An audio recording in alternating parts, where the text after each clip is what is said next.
Good day mga ka-DIY. Ngayong araw mag-DIY tayo ng bracket. Tara, samahan niyo ako. Ito yung bike natin. Gusto kong ikabit itong bike rack na nabili ko. Ayan, sa likod. So, screw ko muna. Yan, ay salpak na, no? Pero ayan, may screw sa taas, isa. Ganon din sa kabila. Sakto. Naka-screw na rin. Ang kaso lang, ang problema yung sa baba. Ito. Hindi nagtapat yung pagtotornilyohan natin. So, hindi ko alam kung may nabibili bang adapter o bracket na para dito na talaga. O siguro may bike rack na para dito talaga sa bike ko. Pero ngayon, ito yung DIY natin.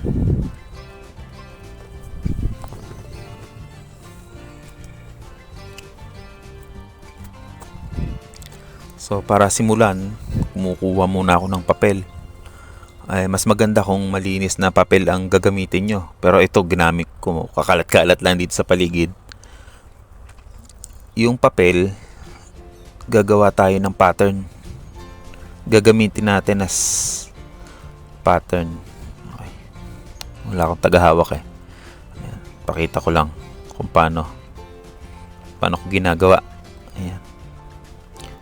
So magmamarka tayo para doon sa butas.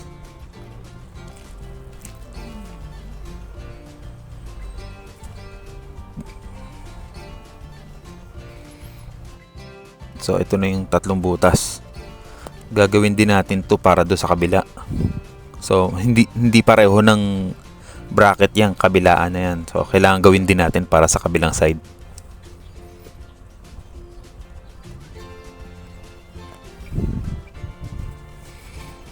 Ito na yung ginawa natin kaninang parang pattern.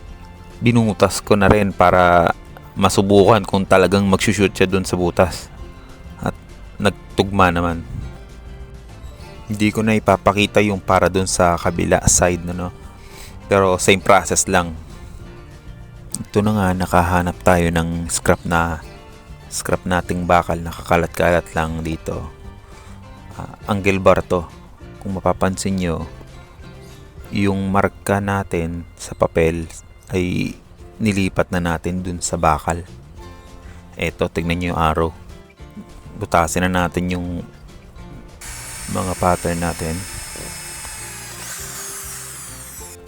At ito na nga yung kinalabasan, may 6 na butas.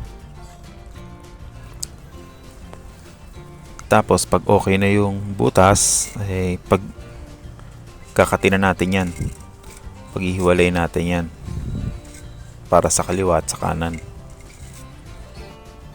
Bago natin pinaghiwalay, medyo kinuskus muna natin yung mga kalawang. Ayan, ginrind muna natin yung mga kalawang. Tapos ito na nga yung after nating paghiwa-hiwalayin. So kinat natin ng grinder yan.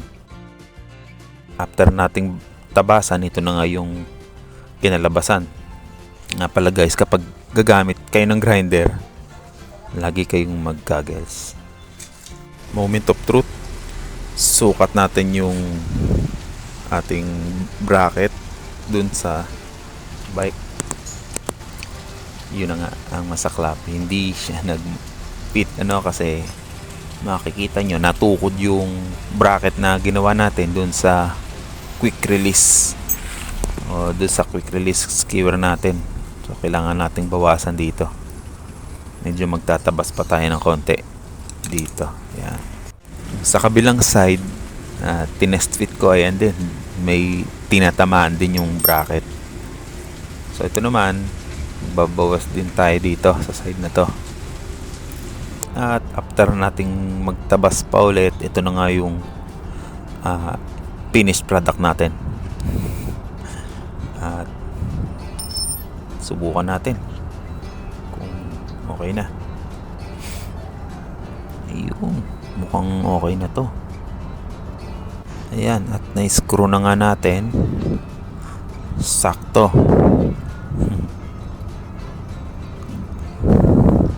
Ganon din naman dun sa kabilang side. Naka-screw na din. Ayun. Swak na swak. Yun. Sinubukan ko na to at inupuan ko nga yung bike rack. Matibay naman. Pero tatanggalin ko pa ito ulit kasi nga medyo pupuliduhin pa natin. Pinturahan natin yung bracket para hindi naman agad mga lawang. Tapos mga washer. Okay na yun. Yung mga screw nyo palang gagamitin, syempre titignan nyo rin, baka masyadong mahaba, may tatamaan kayo sa kabila.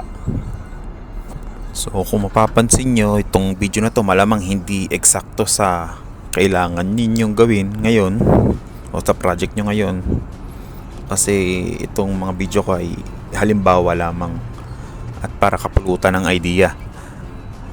Yan ang isang advantage kapag DIY, magagawa mo yung gusto mo, magka-customize. Tingin ko is itong magandang matutunan o ma-practice yung bracket, DIY bracket.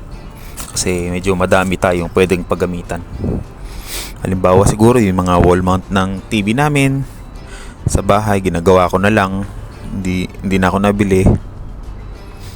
Mga parts ng sasakyan, siguro conversion, mga bagay na hindi mabibili o readily available sa market.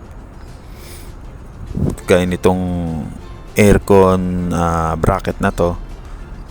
So itong nasa sample natin, binili to, no? So binili to, pero in case na marami naman kayong materyales na kakalat-kalat at magagamit or hindi standard yung gusto nyong mangyari, ay pwede kayong mag DIY. Gamit lang ng basic power tools, grinder, barena, welding machine, mas maganda kung mayroon. Malayo nang mararating. Kung umabot kayo sa parating to ng video, may bonus idea ako para sa inyo, lalo na sa mga bikers natin na mahilig magsa-sounds sa daan. Yan ay mapapansin niyo yung battle cage ko, yung isa, yung kulay itim. Normal battle cage lang yan, pero medyo minodify ko yung hugis niya. Aluminum na battle cage yan. Ngayon, yung hugis niya actually para dito sa speaker ko na to. Ayan. Gusto kong dalhin sa daan. Ayan. Saktong sakto siya para dun sa speaker. So kung gusto niyo naman medyo mas maliit, ito medyo may maliit kayong speaker, yung isa kong maliit, ganito yung ginawa ko. Ayan, saktong-sakto, nakatapat sa mukha ninyo habang nagra-rides. Bumili lang ako nitong adhesive na mount. Sakto na.